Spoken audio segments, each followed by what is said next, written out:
আসসালামু আলাইকুম সুপ্রিয় শিক্ষার্থীবৃন্দ, সবাইকে ঈদ পরবর্তী ক্লাসে স্বাগতম। আমরা এই কয়টা দিন ঈদের বন্ধে থাকার কারণে আমিও ব্যস্ততা থাকার কারণে ক্লাস নিতে পারিনি। ঠিক আছে, তো আজকে আমার চলে আসলাম।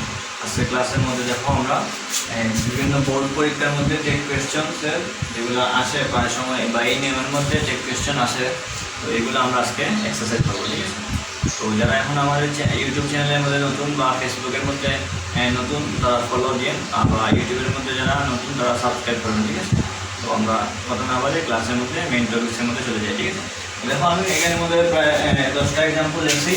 এর মধ্যে প্রথম যে এক্সাম্পলটা লিখলাম, আই এম এন এসএসসি এক্সামিং, এর মানে কি আমি একজন এসএসসি পরীক্ষার্থী। ঠিক আছে, এখানের মধ্যে আগে বলো তো এখানে এসএসসির আগে এন কেন হয়েছে এটা বলতে পারবো। এসএসসির এস শব্দটা কিন্তু কনসোনেন্ট, কিন্তু এসটা উচ্চারণ করতে আগে কি আছে বাংলাদেশের মতো উচ্চারিত এস। এটা এসএসসি কিন্তু এটা সিম্পল শব্দের অ্যাপ্লিকেশন, এটা মিনিংফুল ওয়ার্ড। আমরা জানি মিনিংফুল ওয়ার্ড যে এমবিবিএস, এফআরসিএস, এমএ এগুলো যদি থাকে তাইলে উচ্চারণের ভিন্নতা থাকার কারণে এখানে যদি বাংলাদেশের মতো উচ্চারিত হয় যার কারণে এন বসে। ঠিক আছে, মানে আর্টিকেলস একটা বিষয় আমরা জানলাম।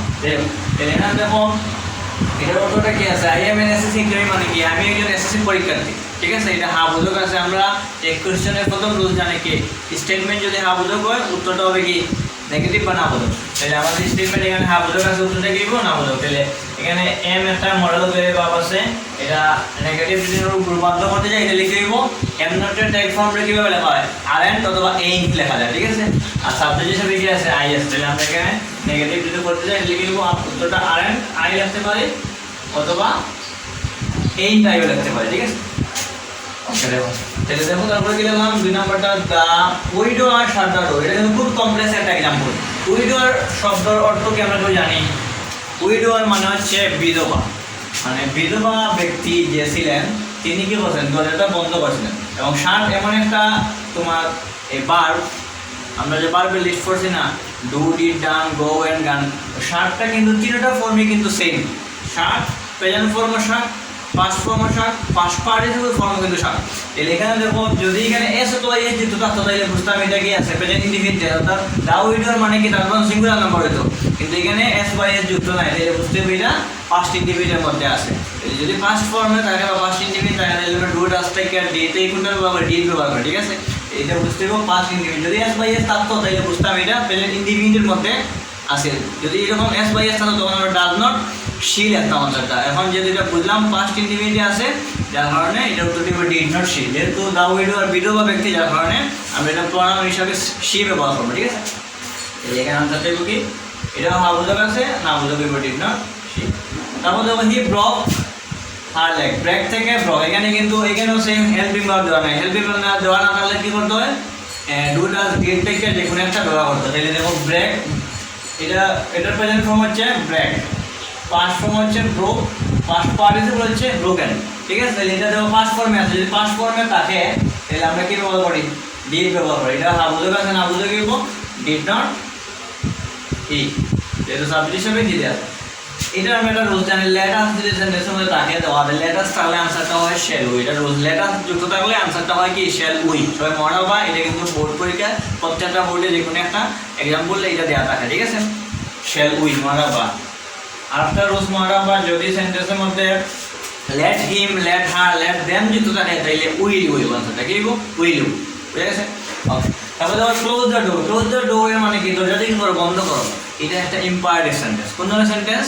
ইম্পারেটিভ। আমরা জানি ইম্পারেটিভ সেন্টেন্স কাকে বলে, যে বাক্য দ্বারা আদেশ, উপদেশ, অনুরোধ, নিষেধ ইত্যাদি বোঝায় তাকে কি বলে ইম্পারেটিভ সেন্টেন্স বলে। যেমন ধর আদেশ দিলাম, আমি বললাম কি ডু দ্য ওয়ার্ক, কাজটি করো। আদেশ, উপদেশ মানে বলা স্পিক দ্য ট্রুথ, সদা সর্বদা সত্য কথা বলবে। আদেশ, উপদেশ, অনুরোধ মানে বললাম যেমন please give me glass of water, আমাকে করে এক গ্লাস পানি দাও। অথবা নিষেধ, do not go out in the rain, বৃষ্টির মধ্যে বাইরে যেও না। ঠিক আছে, এগুলা ইম্পারেটিভ সেন্টেন্স। যদি ইম্পারেটিভ সেন্টেন্স থাকে তাহলে উত্তরটা হবে উইল ইউ। কি হবে উইল ইউ অথবা ওন্ট ইউ লিখলেও হইতে পারে। ঠিক আছে, আনসারটা আমরা উইল ইউ যদি অ্যাফার্মেটিভের মধ্যে আছে উইল ইউ লিখতে পারে, ওন্ট ইউ লিখতে পারে। ঠিক আছে, ওকে।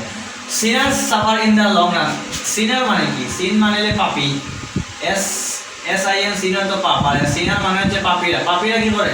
Suffer in the long run মানে দীর্ঘ দিন তারা ভোগে। যখন যারা পাপীরা আছে তারা এটা সাফার করে। ঠিক আছে, এই যে সিনাস এটা সিঙ্গুলার না প্লুরাল নাম্বার বুঝলাম, যদি আসলে যদি টাকা তাহলে সিনাস মানে প্লুরাল আছে, আর এখানে সাফার হইলে মূলভাগ। মূলভাগের প্রেজেন্ট কোন, তাহলে আমরা ডু ব্যবহার করি। কি ব্যবহার করি? ডু। এটা অ্যাফার্মেটিভের মধ্যে আছে, নেগেটিভের আমরা তৈরি করব ডু নট। আর সিনাস মানে যেহেতু প্লুরাল সাবজেক্ট বসেছে অপরাধীরা, যার কারণে এখানে আমরা সাবজেক্ট হিসেবে দেবো সেম। আর পিরা মানে একের অধিক, তার কারণে সাবজেক্ট হিসেবে দেবো সিনাস। তখন আমরা ডোন্ট দেওয়ার উত্তরটা। তারপর দেখো কি দ্য ফ্রিডম ফাইটার আর দ্য রিয়েল রোজ, মানে কি সত্যিকারে মানে হচ্ছে মুক্তিযোদ্ধারা হচ্ছে সত্যিকারের বীর বা সাহসী, ঠিক আছে। এখানের মধ্যে ফ্রিডম ফাইটার এখানে পি আছে, প্লুরাল নাম্বার আছে, ঠিক আছে, যার কারণে সাবজেক্ট হিসেবে ব্যবহার করবো। এখানে আর মডেল দেওয়া আছে, এলপি দেওয়া আছে, যার কারণে কিলোমিটার আর দে।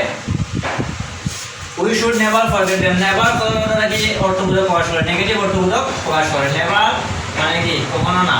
We should never forget them, আমরা কখনো তাদেরকে ভুলে যাওয়া কি নয়, উচিত নয়। তাহলে এটা কিন্তু নেগেটিভের মধ্যে আছে। আর শুড একটা মডেল অক্সিলারি ভার্ব, আমরা মডেল অক্সিলারি ভার্ব জানি কোনগুলো? Can, could, may, might, shall, should, will, would, need, ought, dare, need to, ought to, এগুলো কি modal auxiliary verb. Modal auxiliary verb এখানের মধ্যে শুড দেওয়া আছে, নেগেটিভ আছে, এখন কি করব উত্তরটা দেব পজিটিভ, শুড, উই।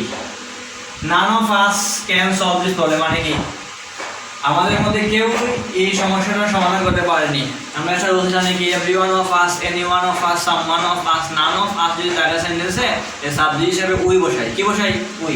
এটা নেগেটিভ। নান অফ আস মানে কি নান দ্বারা নেগেটিভ অর্থবোধ প্রকাশ করে, যার কারণে উত্তর দেবে কি পজিটিভ। ক্যান দেওয়া আছে বা মডেল দেওয়া negative, can we.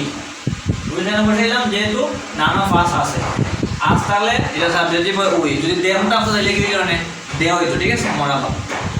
Something is better then nothing, আমরা একটা রুল জানি কি সেন্টেন্সের মধ্যে সামথিং থাকে, এনিথিং, এভরিথিং, নাথিং থাকে, সাবজেক্ট হিসাবে ইট বসাইতে পারি, ইট বসাই, ঠিক আছে। এই সেন্টেন্সের মধ্যে দেখো something is better then nothing, something কথাটা কি বোঝায়? আমরা জানি হা বোঝায়, মানে নাথিং কথাটা কি বোঝায়? না বোঝায়। এই সেন্টেন্সের মধ্যে সামথিং আছে আবার নাথিং আছে, তাহলে এটা আবোধক বুঝতাম না, না বোধক বুঝতাম, এটার অর্থ আগে বুঝতে হবে, ঠিক আছে। Something is better then nothing এর মানে হচ্ছে কোনো কিছু না থাকার চেয়ে সামান্য টাকা ভালো। কি বলছি? কোনো কিছু না থাকার যে সামান্য টাকা ভালো। এটাকে আবার ইংরেজিতে অ্যাডেজ হিসাবে বা প্রবাদ বাহুজন হিসাবে বলা নাই, মানে হচ্ছে কানামো ভালো। অর্থাৎ এটা কিন্তু কোনো কিছু না থাকার সামান্য টাকা ভালো, মানে হা বোধক আছে, ওদেরটা কি না বোধক। তাহলে ইজ আছে কেন ভাব, ইজ অন ইট, ইট কেন বসাইলাম? সামথিং, তাহলে কি বসে? তাদের হিসাবে ইট বসে। সবাই আমাদের চ্যানেল মানে সাবস্ক্রাইব করবেন, ক্লাস ভিডিও ভালো লাগলে শেয়ার দিবেন ফেসবুকের মধ্যে, ঠিক আছে, ইউটিউবের মধ্যে সাবস্ক্রাইব করবেন। ইনশাল্লাহ এখন থেকে প্রতিদিন ইনশাল্লাহ ক্লাসের ভিডিও আপনারা পাবেন। সবাই ভালো থাকবেন, সুস্থ থাকবেন। আসসালামু আলাইকুম।